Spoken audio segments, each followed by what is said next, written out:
Welcome. My name is Michelle Johnston, and I'm the president at the University of Rio Grande and Rio Grande Community College, and we are so pleased that you are here today for this 1-hour special that we are hosting to give you an idea of some of the programs that we have, a large variety of programs. We're going to talk a little bit about what those are and give you some examples, go through some segments.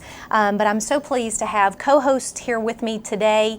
I have Mike Thompson and Patrick Dingle, and we look forward to spending the next hour with you to introduce you to some of the things that we have going on, because it's definitely our intent to provide quality educational programming to other TV and radio stations throughout the United States. So as we walk you through kind of an expo of what we do, I hope you'll find something that is of interest and attractive. The live streaming networks are becoming such a new medium platform for network programming, and we've recognized that the growing media technology is there. And in the last 6 years, we at the University of Rio Grande and Rio Grande Community College and the Ohio State University South Centers, we've been developing quality programming, these telecasts that they fit the mold for really excellence in educational programming, but I think, as you'll see, also a lot of social areas of interest, and these all work really well for the new media platforms. Our particular collaboration between the University of Rio Grande Community College, and the Ohio State University is really, I think, a good example of something that demonstrates a commitment of working together to strengthen our communities, to expand and provide outreach beyond what you might typically think of an institution of higher learning doing. So the programs that you will see today are geared toward lots of different segments of our population. And we really wish to expand that collaboration with others through these media programs. I'll say a couple of other things, Patrick, as you're getting ready to help us here go into some things, but we have 20 different show formats that are geared toward the general population, and maybe 9 or so that are more for a regional audience. Very, very much so. You know, one of the things that Mike, Dwayne, Jason, who started, we looked at what the general population really wanted to see, and we sort of diverged into a number of different topical areas. That's exciting, because I know we've talked about the fact that when you talk about the people that we're reaching, we have had individuals in over 178 countries, yes, that have viewed these programs through our YouTube or have listened to our radio podcasts, and we're doing 22 unique telecasts and programs each month. Yeah, and the interesting thing is we have some really good people that really help to put the program, like, for instance, Mike Thompson. Mike is the instructional director of the Instructional Design and Media Services, and he has had, how many years have you been involved in the video and the radio production? I'm not sure, since 1984. Before, a long time. Before the turn of the century. Can we do the math on that? We need a math show. Where's the calculator? A lot of years, since the days of radio, or tape and all that stuff. But one of the things we also, Mike is always interested in helping students here at the University of Rio Grande learn the mechanics, because I think that's so important. Yeah, video is really important. You see it everywhere. It's not just network TV or satellite. It's YouTube and all sorts of other sources. Yes. And also behind the scenes is Dwayne Rigsby. He's the program manager at the Ohio State University South Centers. He's the other magician. Mike is a magician, Dwayne is a magician, and it's really nice that we can say, hey, we broke this, fix it. Well, it is exciting from every aspect of what we do here, not only the programming that our viewers and audience experiences, but also, like you said, the educational process that's going on behind the scenes. And so I think that overall, from a holistic standpoint, it's been really exciting to work on these things. I know that we have 8 different segments that we want to overview today. So should we start walking Sure. through some of those? One of our favorite programs is Chamber Exchange. That is hosted by Michelle Johnston, Michelle Miller, and Jennifer Walker. And they feature the Silver Ridge Bruisers, a roller derby team located in Gallia County. I know that Mike and Dwayne and you probably are roller derby enthusiasts, participants, etc. But Heather Blazer talks a little bit about some of the different aspects, what it takes to have a roller derby program here in Gallipolis, Ohio. Each team has 5 skaters on the track at one time, so there's 10 skaters total. Each team has a jammer. A jammer will have the star on the helmet. I don't know if you guys have seen that, but they have like a little star. And there's a pivot. The pivot has a stripe on the helmet. So the jammer is your point scorer. Everybody else are blockers, and they're trying to keep the people from scoring or get your jammer through. And a jam is a 2-minute period.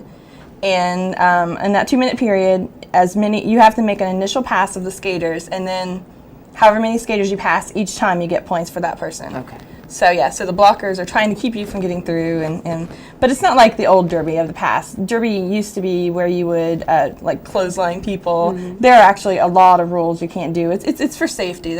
We have a lot of safety because we don't want people getting hurt and not being able to play. Right.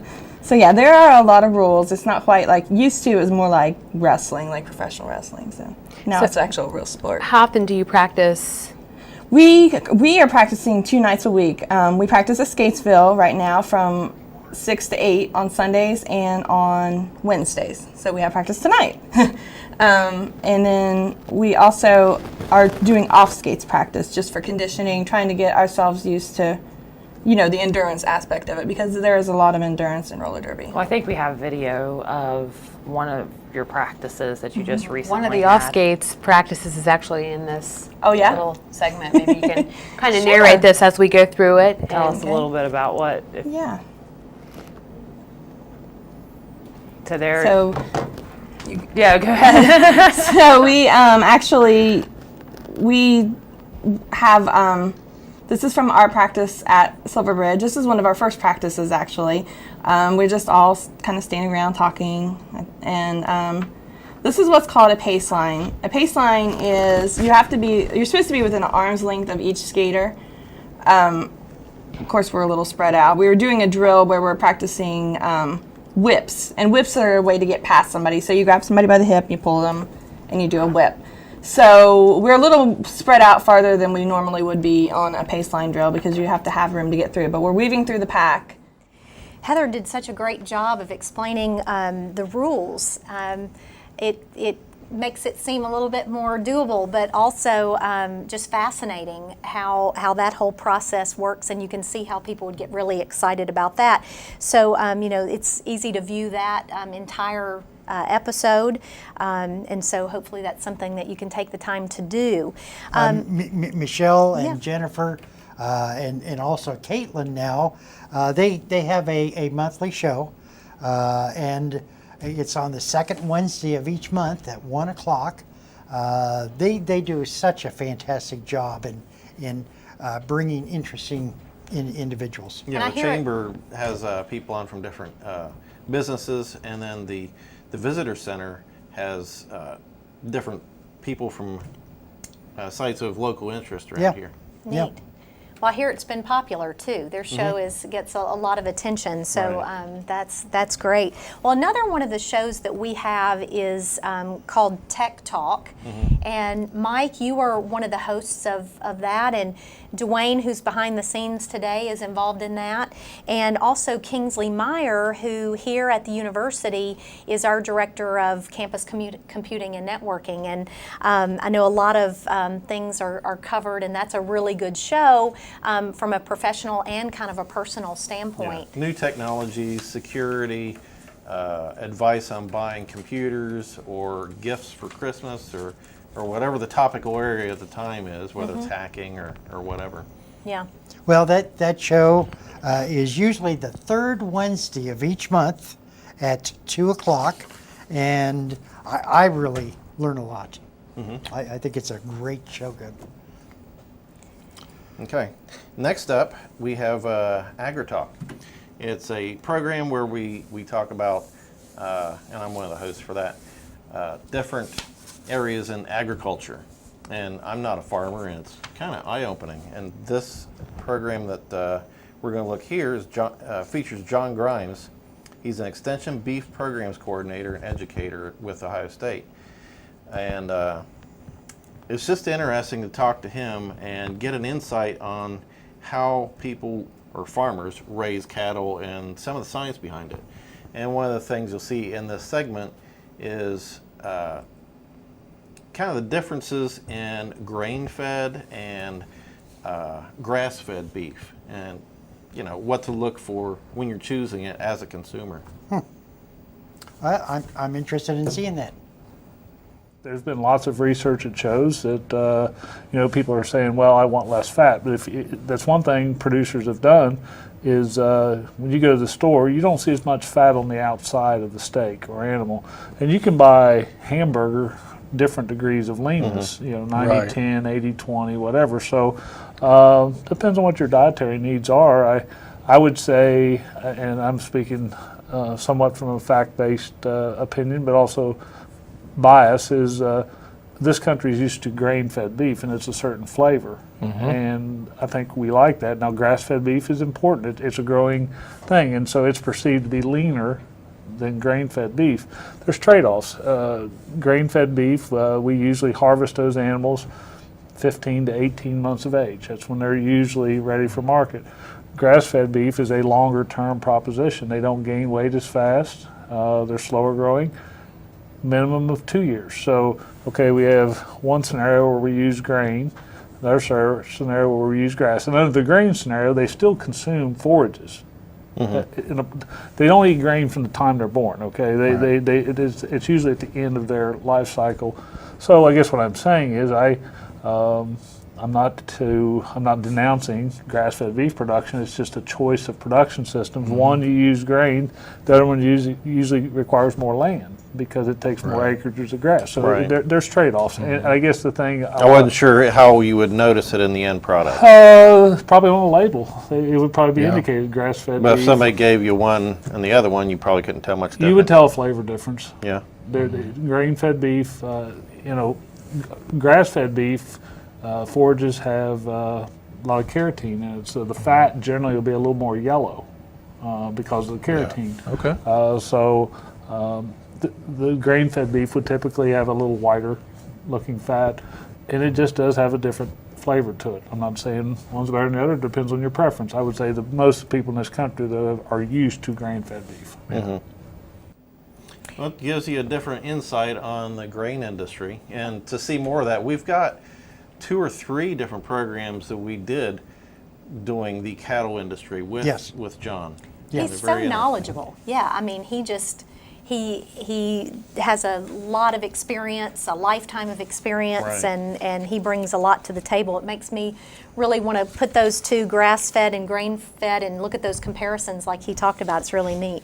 Well, he's was so popular that he has his own show now, and that's on Thursdays.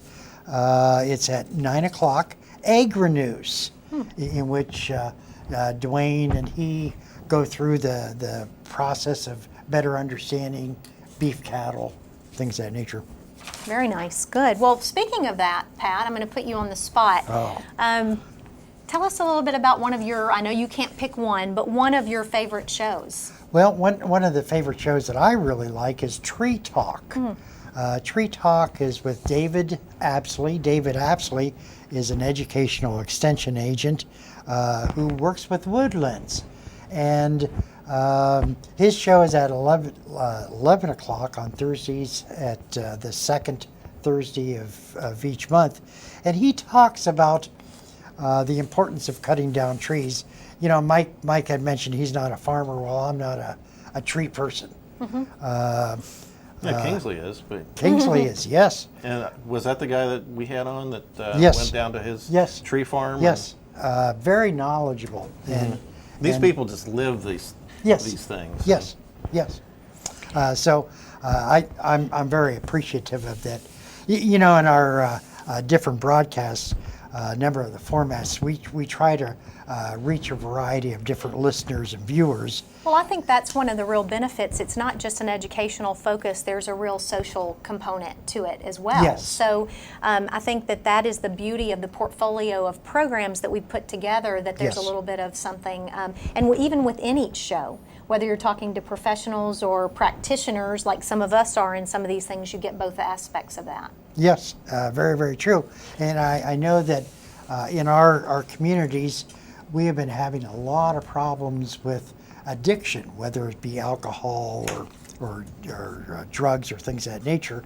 So one of the shows that we feature is Choosing Recovery, which they focus on how to, what are some steps and ways to not becoming addicted. Yeah, it's nice to talk to people who are working in the front lines and not just the people in the government at a very high level. These are people that meet the people with the problems, and it's nice to hear their approach. So here's Sherry Russell and Tricia Gibson talking with Angela Stowers. We have Angela Stowers here with us. She's the Deputy Director for the Gaia Jackson Meigs Board of Alcohol, Drug Addiction, and Mental Health Services. So thank you so much for joining us today. I appreciate it. I know we had a little bit of short notice due to unforeseen circumstances for today. So thank you again and welcome. Thank you. Glad to be here.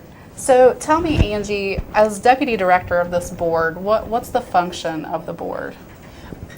The local board is really an extension. It's a form of local government. It's really an extension of the Ohio Department of Mental Health and Addiction Services. So we kind of manage things from the local level. So we're looking at partnering with our treatment providers, our educational systems, other human services, elected officials, faith-based organizations, et cetera, to make sure that we have the needed services in place in our counties to address mental health and addiction needs. Okay. You mentioned needed services in the area. What are some of the needed services that we're seeing in the Gaia Jackson Meigs area? Well, needed services, there's been such a stark increase in addiction and mental health services all around. There's so many coexisting disorders, which means someone suffers from both a mental illness and addiction. Our jails are currently being filled, unfortunately, with people who are suffering from an illness and unfortunately have potentially committed criminal acts because of that illness. So the needs are great.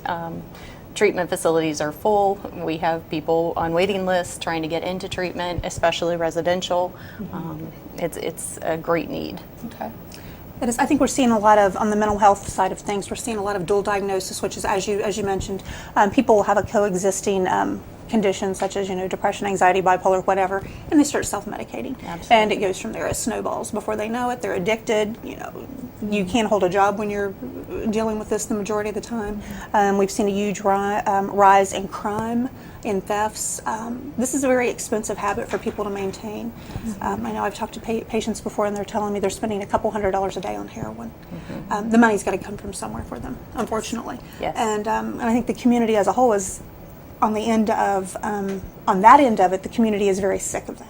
Wow, that's a really good example of an important program. And as Tricia and Sherry bring that issue of drug and alcohol addiction and the prevalence it has in our communities and how we all need to work together to combat that, I think that's a really powerful show. So glad we have that. We are going to take a quick station break as we've been highlighting segments from this phenomenal portfolio of programs that we have, and we'll take this short station break and come back in a moment. Welcome back, and as we come back to look at some of these other shows, I'd like to mention a personal favorite of mine. It's a show that we call Eye of the Storm. Some of you may know that our athletic programs are the Red Storm, and so this is hosted by our athletic director, Jeff Lanham, and our sports information director, Randy Payton. They do an excellent job on the fourth Wednesday of every month at 2 o'clock, and they really cover a lot of bases. It's really enjoyable. They do a phenomenal job and are never without great things to talk talk about. You know, here at Rio, we've had national championship men's soccer teams and a lot of really great athletic programs here, so there's a lot to talk about. Right. They talk to coaches, you know, ones that are in season, coaches of new sports that are coming in, like bowling and Golf. The new one. So you'll find a variety of things and a look behind the scenes on the sports end. Yes. So now golf is where you get the least amount of points, and bowling is the most amount of points. Yeah, I guess. I only Well, bowl. I don't golf. I'm I too competitive thought for so golf. because they told me differently. But anyway, You better wear a helmet if you're out with me on the golf course. So the next program we have up is Common Sense. It's a program that is hosted and filled by the Ohio Valley Bank, and it has different people from the bank and shows. Well, they give advice and they give you a little bit of a feel of what each department does. You know, from advertising, which we have Kyla Carpenter on in the marketing department, scams, how your credit cards and debit cards work, new technologies. So even if you're not interested in banking, everybody uses banking, and it's a nice show to watch. You're the director of marketing there at OVB, and maybe we could start off by talking just a little bit about the difference in marketing, is what we refer to it in the business world, Yes. and advertising, and that's what a lot of folks commonly think of as advertising, but really maybe talk a little bit about the difference in those two and how marketing is really a little more focused and planned. Absolutely. As you said, most people think of advertising, which is what the folks see. It might be the newspaper ads, the billboards, the letters they might receive, the things even as far as social media. Marketing goes so much further. It's everything inclusive. It's the whole thought process, and it is the planning. And that was a key word, and I appreciate you picking up on that, because planning and marketing is the key. You have to have a plan, you have to have a direction, you have to have a goal that you set and that you work toward. Otherwise, you're wasting a lot of time and resources. Right.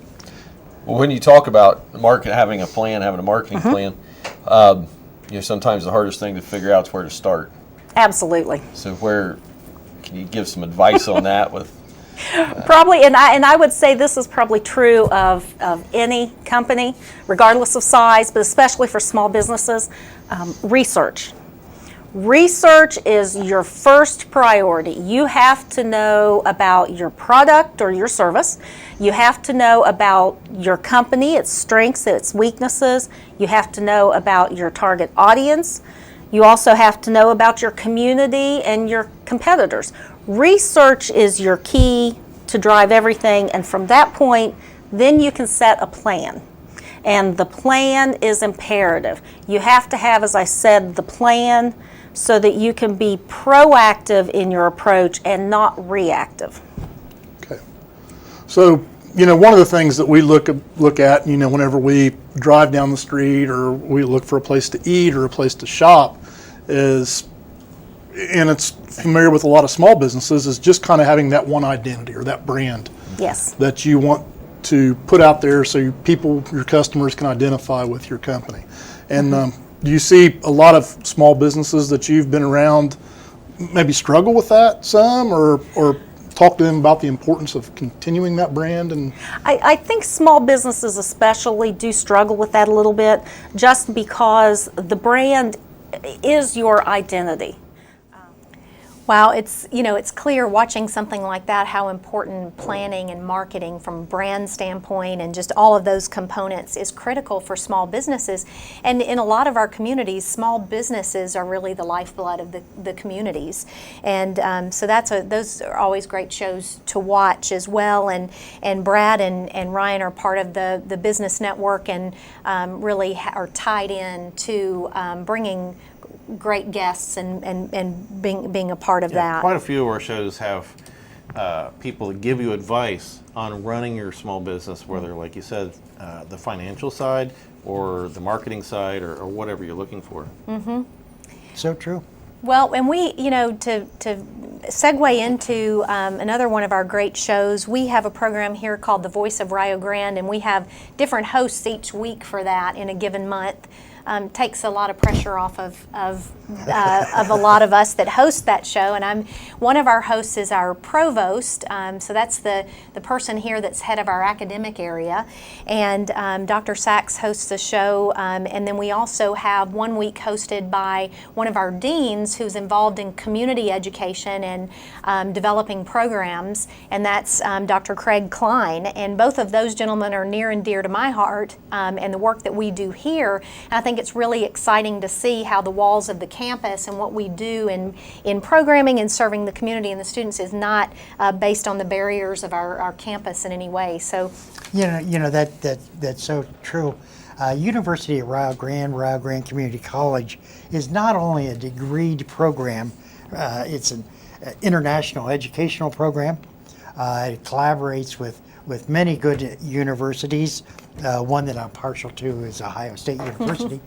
But you're also partners to Ohio University, to different universities throughout the state of Ohio. Absolutely. And then sort of bleed through to some of the Wales and China, right? Exactly. A little further afield, but also we have partnerships with Shawnee State and like you said, OU and Southern State Community College, and I mean the list goes on, but it's whether it's closer to home or it's around the world. That's right.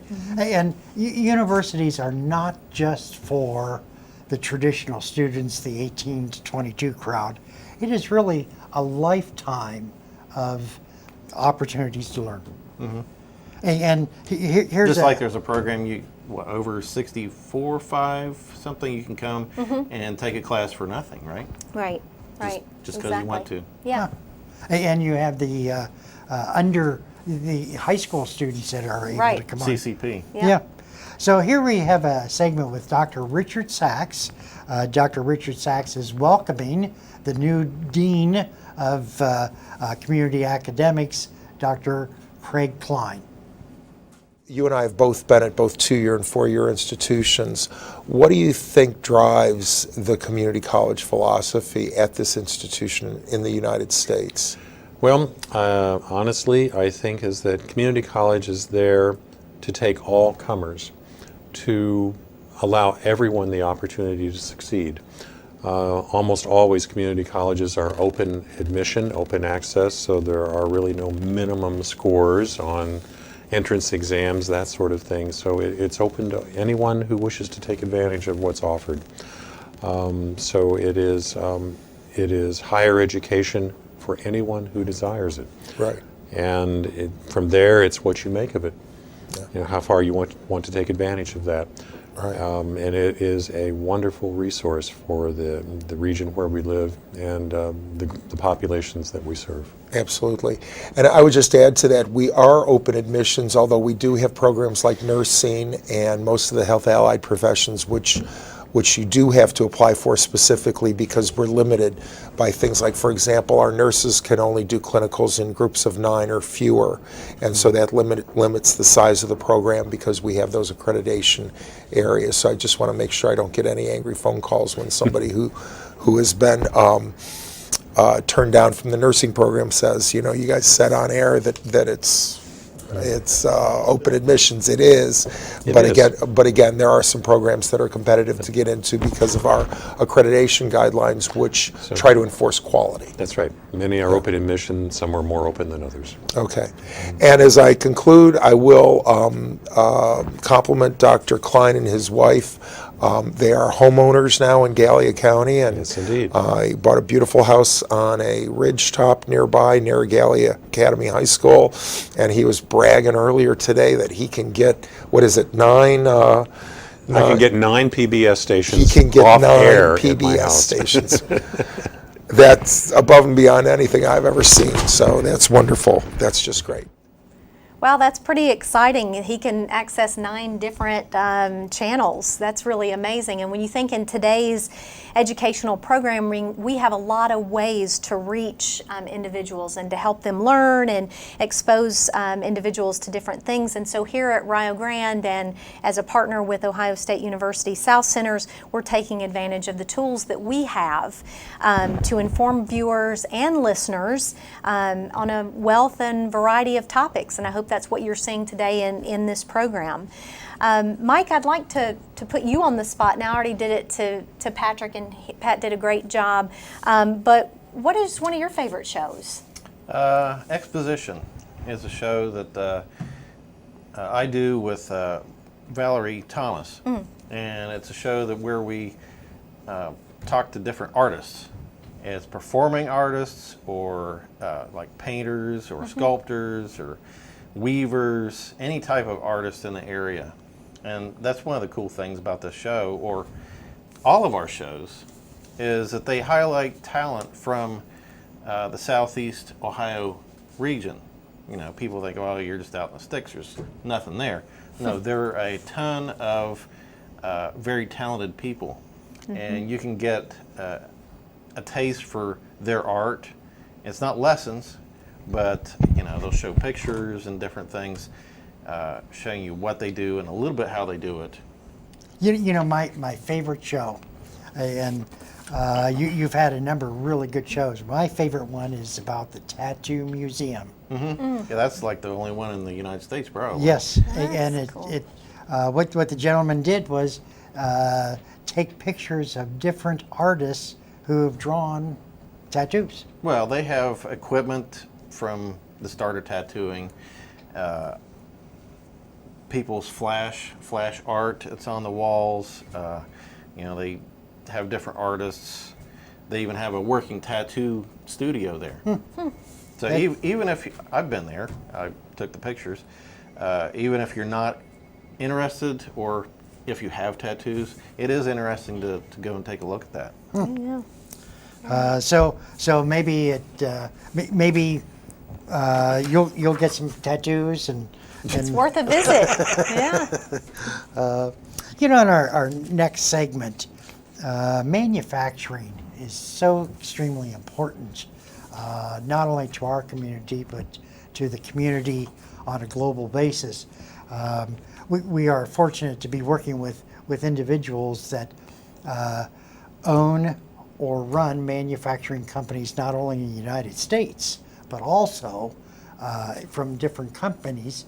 And this next segment deals with Susan Foltz. Susan Foltz is with the Office of Small Business and Entrepreneurship, which is under the supervision of Ohio Department of Services Administration. And Mick Witt.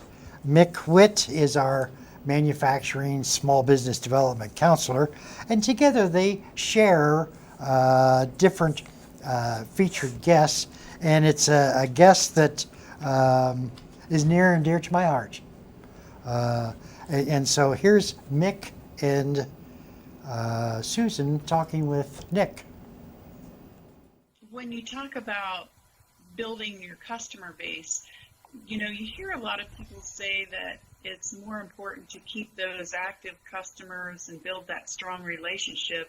It's easier to keep them engaged than it is to go out and find a new customer and bring in. How do you feel about that in the salesman position?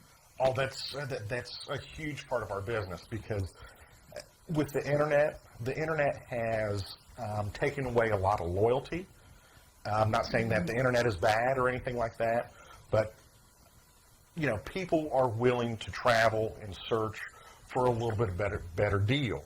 But if we can keep that referral-based business and try our best to keep our customers loyal, that's what we have to do. We will go the extra mile. We will work hard for our customers, and it's service after the sale. You have an issue with, any product or service, and it's, hey, well, let me call my salesperson and let me see what they can do. And once we get involved things happen. So that's always what we've done and how we will continue to do things.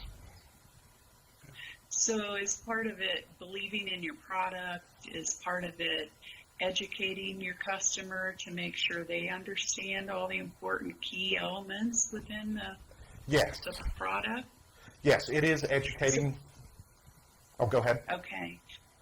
So that this concept is really workable across all industry sectors. Oh, it should be. It should be. You know, it doesn't matter what kind of product that you're selling or what kind of service that you're selling. Wow, how true it is that customer service is just key to increasing your customer base, for bringing new customers on, and for keeping the ones you have. And that attraction, recruitment of new customers, but also the retention is something we think about on our college campuses too. So I think that applies to everyone. Yeah. You know, one of the themes that runs through most of our business shows is relationships. It's all about building and keeping relationships. That's a good point. Well, we're going to take a brief station break as we've been highlighting the many programs, wide variety that you've seen here that we offer, and we'll take a few minutes. Welcome back, and it's I think a really good and appropriate time for us to recognize one of the shows that I think is just excellent that we have, and it's hosted by a dear friend and a leader and such a gentleman, Tom Worley. Tom hosts the South Center's Chat, and he brings, you know, a lot of goodness. He plans so well, and it's always so well done, and that's the fourth Thursday of each month at 10 o'clock in the morning, and he just does a phenomenal job of presenting things. And again, it's you might want to talk a little bit more about the variety of his show, but he's a great addition. Well, not only were you able to, but Tom was able to.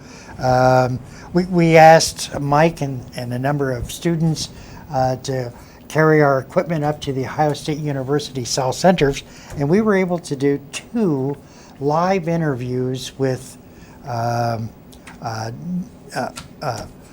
president of OSU, Dr. Michael Drake. Right. And I know that you and he discussed a variety of different things, as well as Tom.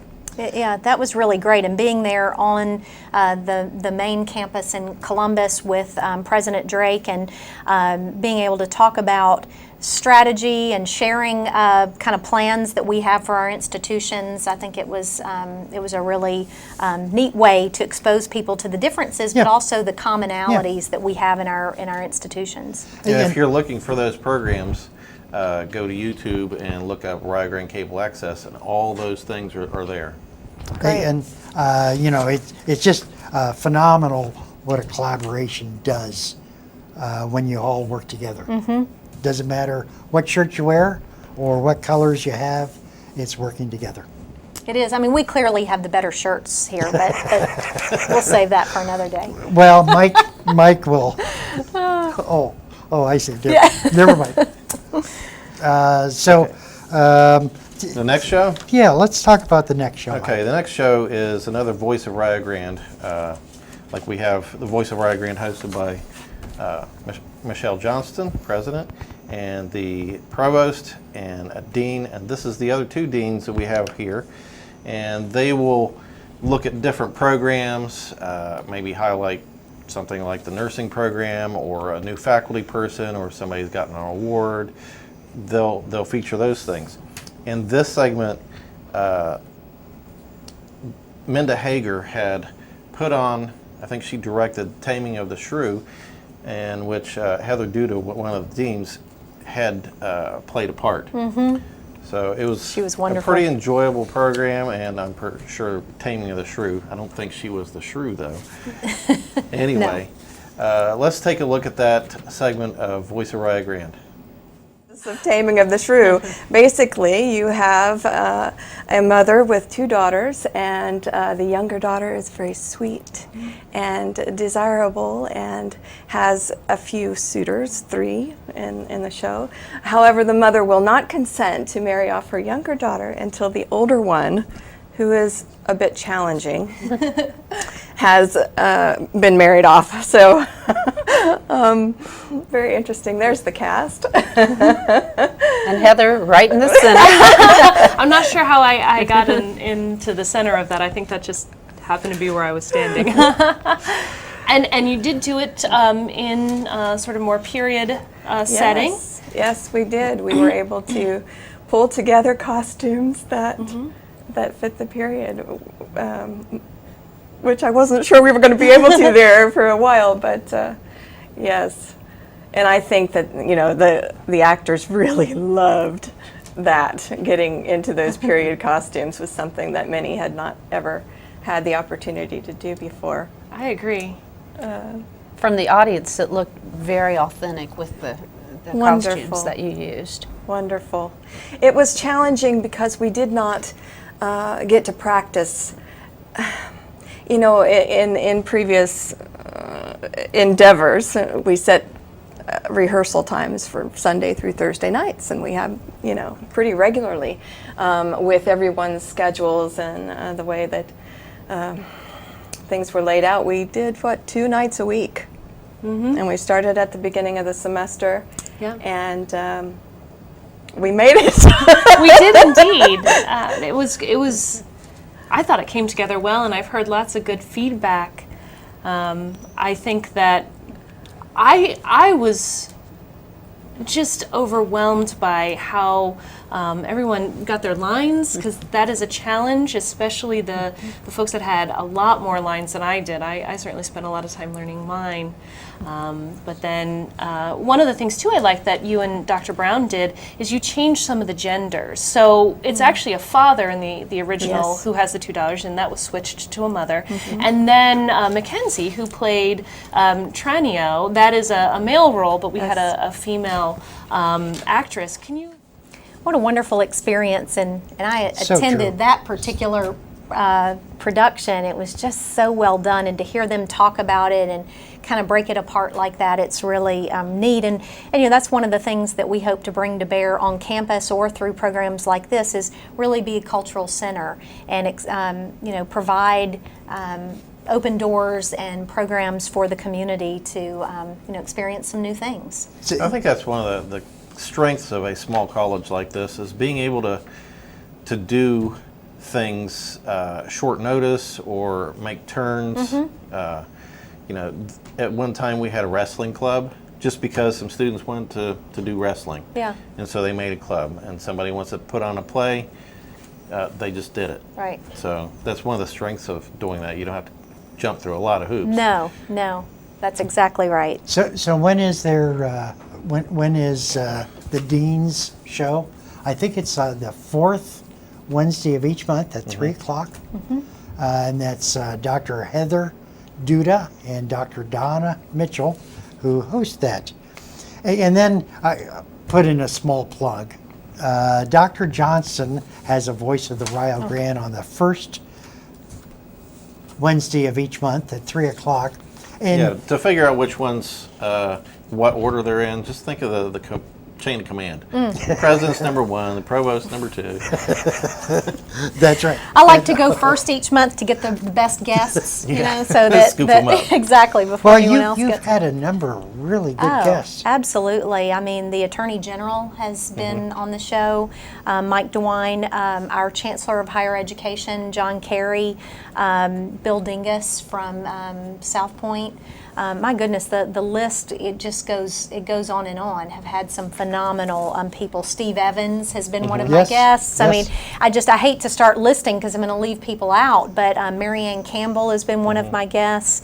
We've been very fortunate to have people who bring just a lot to the table as far as their stories, their advice, their experiences, and it's really been really exciting for me. So what you're talking about is diversification of the different things, and you know that in today's society, diversification or understanding another person's culture, understanding another person's belief structure and the way of living is extremely important. And as the world shrinks. As the world, boy, that is true. And the thing that I found is that when you talk with other people from other parts of the world, they're just like us. Oh yeah. You know, they want They love. want the same thing. That's right. So it's I've been very fortunate to help start Culture Cast. This is with Dustin Homan. Dustin Homan is a program manager, just graduated from with his master's. He runs a special project in the College of Food, Agriculture, Environmental Sciences. And in this Food's segment, important. Food is important. Very. Yes. We like food. Yes. We like food from different cultures too. Yes. Well, as a matter of fact, speaking of food, he took us on a trip to Nigeria, and one of the things that he listed out was some of the food that they eat. Here's Dustin. Photo entitled Food shows a picture of a typical meal and how it is taken in Ghana. There's similar to the U.S., they typically have some carbohydrate, a little bit of meat, and then what's kind of unique to the Ghanaian culture is it usually comes with some type of tomato-based stew or soup. And so what you see here is I'm attempting to enjoy some banku, which is a product made from cassava and plantain. I tried anything while I was in country, but I quickly found that banku was something I did not enjoy. The texture and kind of the lack of taste, that's something I didn't prefer. So I normally stuck with rice when it came to my different meals. Very good. Do they grow a lot of rice in Ghana? They don't, and that's one initiative of the government there is to try to grow more rice so they don't have to import as much. They grow a lot of cassava, a lot of plantain. I love taking fried plantain. It was one of my sweet treats that I would take while I was there. And in terms of meat, there are a lot of chickens. Not in the way that we would know them here. There are a lot of families that just have a flock of chickens, and so they use those chickens obviously for eggs, for protein, and then to eat as well. There's also a lot of guinea fowl, which is a similar looking bird to a chicken. Not quite as much meat on that one. That would be taken as well. We also saw some goat, fish, and beef available, but not as much as the chicken that was available. Since it's on the coastline, and there's a lot of waterways, etc.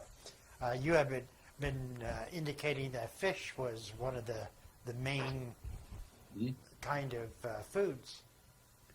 Yeah, and unfortunately, they are dealing with some over fishing.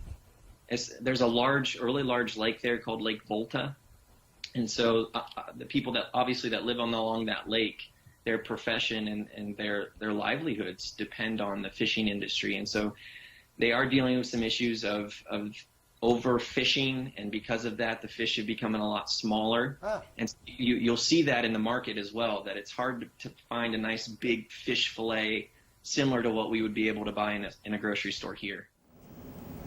How interesting. It's really neat to see that and just have the world shrink like you were talking about just in that moment, and you see the different lifestyles and the ways that people live and the foods that they eat and all of those things. So that's really very Are very you neat. connected with any other cultures? As far as in Yourself. terms myself, You know, he's married to a Croatian. A Croatian. Oh, that's My right. mother is from Germany. Okay.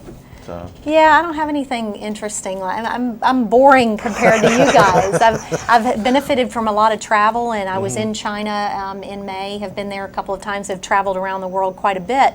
But you do see that people are they they're like us. Yes. You know, there are differences in cultures, but people are people. So it's Right. really neat to kind of learn about some of the nuances, though. And you can see many of the different countries that are represented.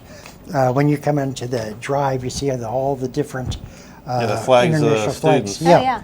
It's nice. And it's very nice to talk with somebody from another country. Oh yeah, and we have, you know, here on our campus alone in just this small environment, we have students from over 20 countries that are here and over 6 continents, and just in this, and that's an introduction to different cultures for a lot of our students and people that have not traveled very far. We have students that, you know, have been really place-bound and haven't been able to travel around the world, and kind of bringing that here has been neat.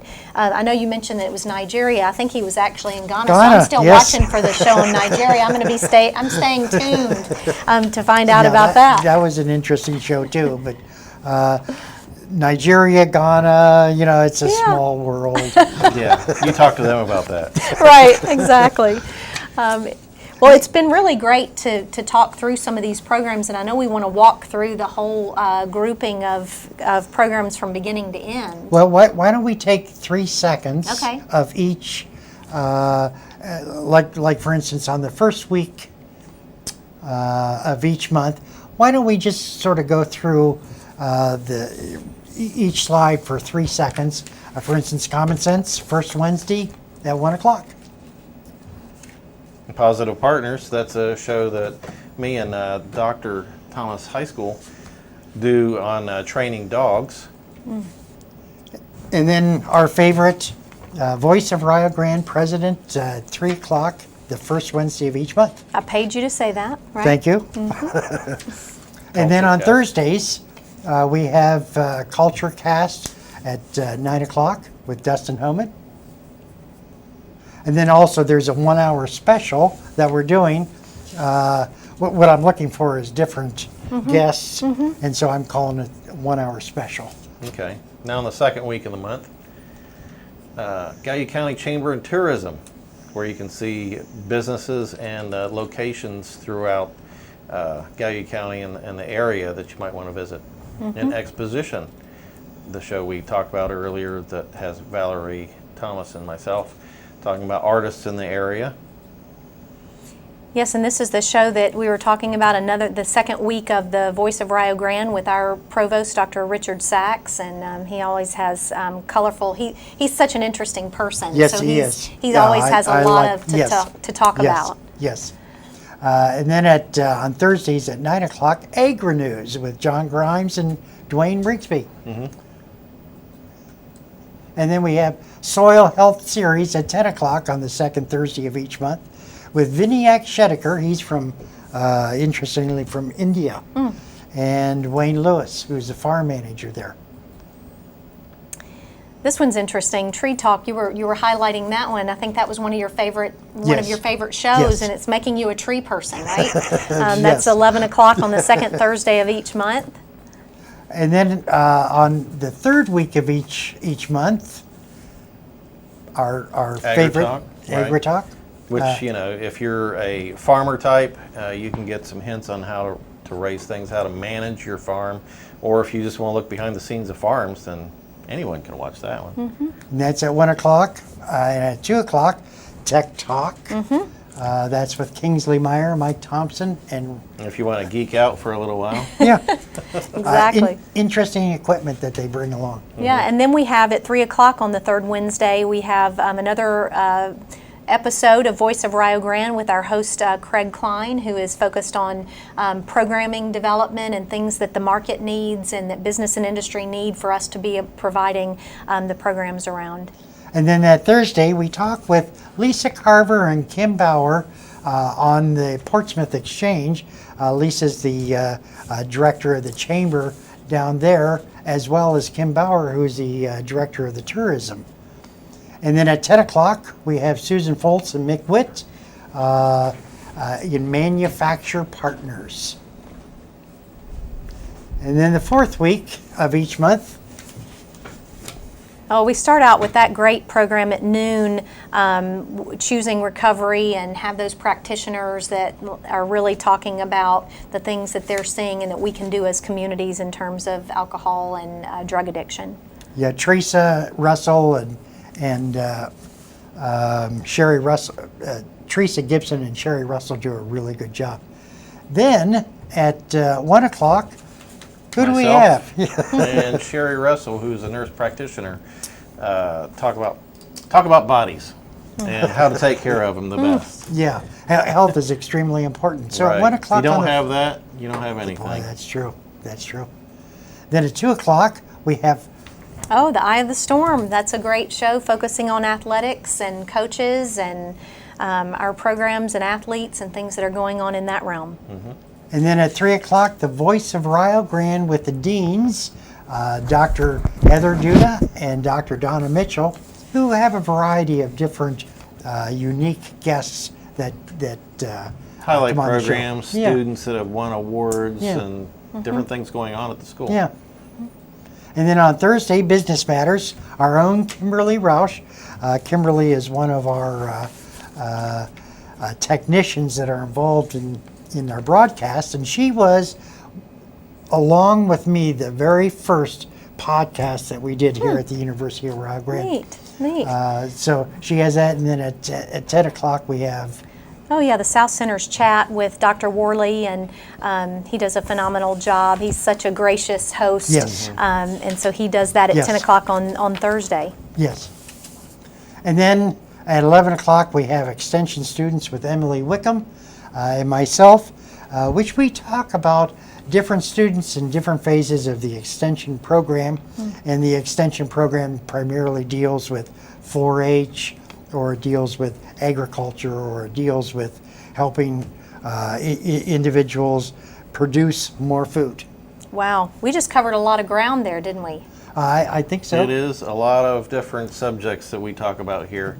That's one reason I like working in this area, is I get to find out about all this stuff. Oh, yeah. That is right true. here. You really, that whole saying of you learn something new every day, Yes, that you put that into practice, don't you?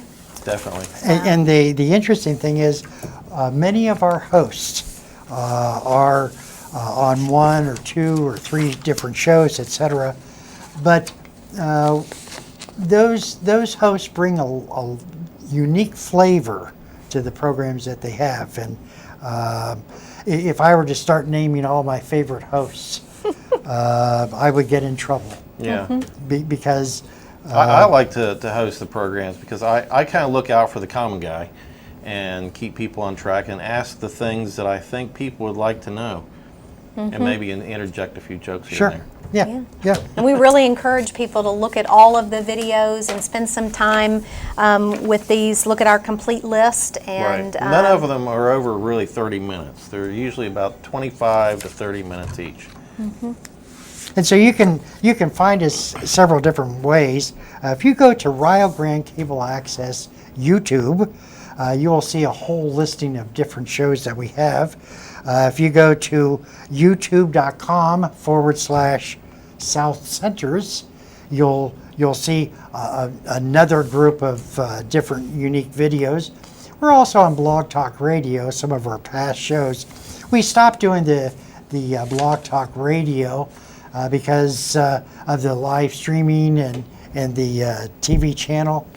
What our goal is to present and provide different unique TV shows and radio shows that other media are able to play.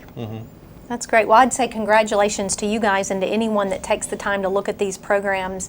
You do a really phenomenal job. I'm really more on the sidelines, and I appreciate being able to be here and to promote these programs because they really they can make a difference in people's lives when they learn about the different things that are going on, and just expands horizons. Well, it's great to have the collaboration that we do and the partners that we have to share with. So I want to thank Dwayne Rigsby behind the scenes. Dwayne is making us look beautiful. Yeah, been running around like a madman back there. And then, of course, we have Sarah Strasberg and Kimberly Roush that also assist. You have a number of different students throughout the year that assist with different parts of the program. So there's a lot of people that are involved in making these programs do great.